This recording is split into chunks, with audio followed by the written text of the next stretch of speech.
जिंखा मैगंखौ खायसे सुबुंफोरा जानो गोथाव मोनो, नाथाय खायसे सुबुंफोरा जानो गोथाव मोना। आरो जिंखा मैगंनि गुन आरो बियो जोंनि देहायाव मा मा मुलाम्फा खालामो बेखौ गोबाङानो मिथिया। नाथाय नोंथांमोननो दिनै सरासनस्रायै गोरलैयैनो मोननो हानाय जिंखा मैगंनि सोमोन्दै फोरमायगोन।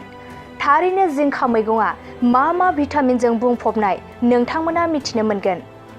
जिंखा मैगंआ जानायाव जोबोर गोथाव नङाब्लाबो बेयो गोबां भिटामिनजों बुंफबनाय मैगं। जिंखा मैगंआव गोबां बेराम होबथानो हानायनि गुन दं। जिंखायाव केर'टिन आरो भिटामिन ए थायो, जाय जोंनि मेगनखौ जोंखोल आरो समायनाय लाखिनायाव हेफाजाब खालामो। आरो जिंखाया बैसो जानाय सुबुंफोरनि थाखाय जोबोर गुन गोनां जाथोसे मैगं। बेयो मेगननि नुथाइ गोहोखौ रैखा खालामनायजों लोगोसे गुबुन गुबुन खैफोद गोनां मेगननि थै रोदाखौ खारसारनायाव मदद होयो। बेनि अनगायैबो जिंखायाव एसे बिबांनि आयरन थायो, बेनिखायनो जिंखा मैगंखौ जायोब्ला थै खम जानाय बेरामनिफ्राय मदद मोनो। लोगोसे जिंखायाव भिटामिन B6 थायो, जाय जोंनि देहायाव थै खारसारनायाव मदद खालामो। बेनि अनगायैबो सामससे बेरेमोदै आरो कापसे जिंखानि बिदै मिलायनानै लोङोब्ला साख्रुब सुख्रुब जानायनिफ्राय रैखा मोननो हायो। आरो जन्दिस बेराम जानायावबो जिंखा मैगंआ थोजासे रैखाथि होयो। गोजोन्थों।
गोजोनथाव खौरां! नोंथांमोननि थाखाय मोनसे गोजोनथाव खौरां लानानै फैदों।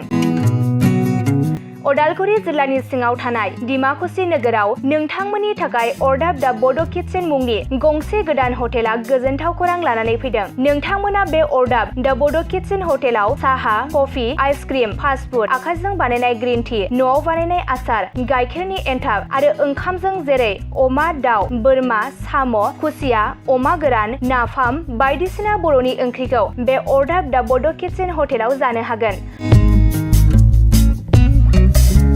अरदाब दा बड' किटचेन हटेला डिमाकुसि सेन्ट्रेल बेंकनि खोलाहा बरुवा रेडिअ मबाइल गलाजों नांजाबनाय।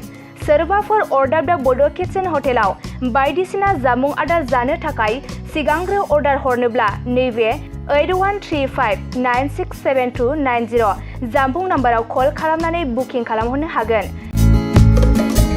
गोजोनथाव खौरां! अरदाब दा बड' किटचेन हटेलाव गोबां न'आव बानायनाय मोजां जाग्रा आदारखौ मोननो हागोन।